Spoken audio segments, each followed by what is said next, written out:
Hi, this is Corey Coons, and I want to welcome each and every one of you to this Miracles Coaching Conference Call with Dr. Joe Vitale. And I'm one of Joe's Miracles coaches, so it's a real privilege for me to be here this evening and to ask Dr. Joe some questions. So it's with love and gratitude that I welcome my friend and mentor, Dr. Joe Vitale, to this call. Oh, thank you. I've been looking forward to this, and that was a beautiful introduction. So here we are, and I'm ready to rock and roll. So if you've got questions, I'll think of answers. Okay. All right. Now, this one, I'm going to take you back to, it was a question that I asked you about a year ago when you came in person to train us, and I asked you, because I have clients that would tell me this all the time, and I'd start coaching with them, and they'd say, well, Corey, I just don't know what I want. So I went to you and I said, what do I tell my clients who tell me that they don't know what they want? Now, your response to me, and I'm going to put you on the spot here, your response to me was to tell them they're lying. Right. Tell them they're lying. And so you told me why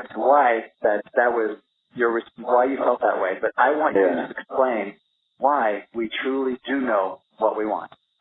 I thought for a second there you were checking me to see if I changed my answer in the last year. No, it's still the same. And actually, I first learned that way of answering it from Robert Anthony, who had written a lot of success literature a long time ago, decades ago.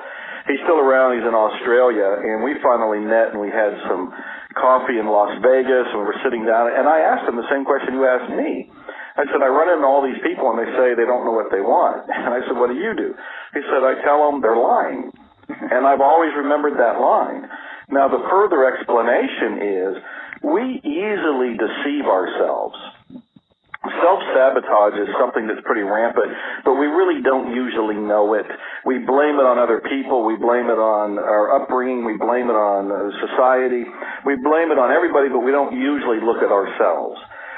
The folks who say, I don't know what they want, are lying because it's an easy way to dodge taking responsibility and taking action.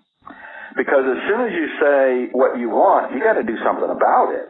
As soon as you say, well, I've always wanted to open that donut shop, I've always wanted to open my own dry cleaning place, I always wanted to write my own book, I always wanted to create my own music, I always wanted to sing, I always wanted to dance, I always wanted to be a lawyer. It can be any number of things. But as soon as you admit it, now you have to face the stark reality of what are you going to do about it?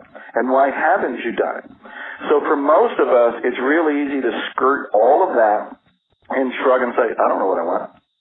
That is a cop-out.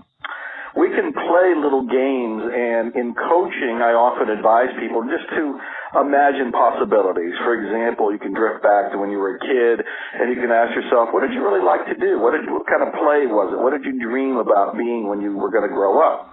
And even if that starts to unearth some answers or not, you can play with other things, like if you won the lottery. And I'm not into gambling, and I'm not telling people to win the lottery or try to win it, but I'm playing with the idea that if you suddenly had millions of dollars drop in your lap, and you paid all your bills, and you paid your taxes, and you bought toys, and this, that, and the other, what are you going to do with your life? What are you now going to do? Because you take away the survival excuse that a lot of people have. Because they'll say, well, I can't do what I really want because I need to pay my bills. Well, that's just another excuse.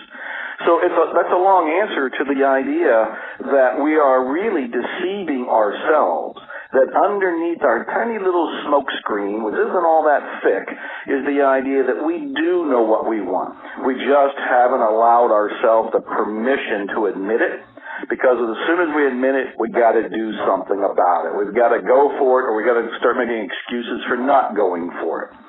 So I'm here to, as I said in the movie The Secret, I lean forward and get in your face and say, look, let's be ruthlessly honest with ourselves.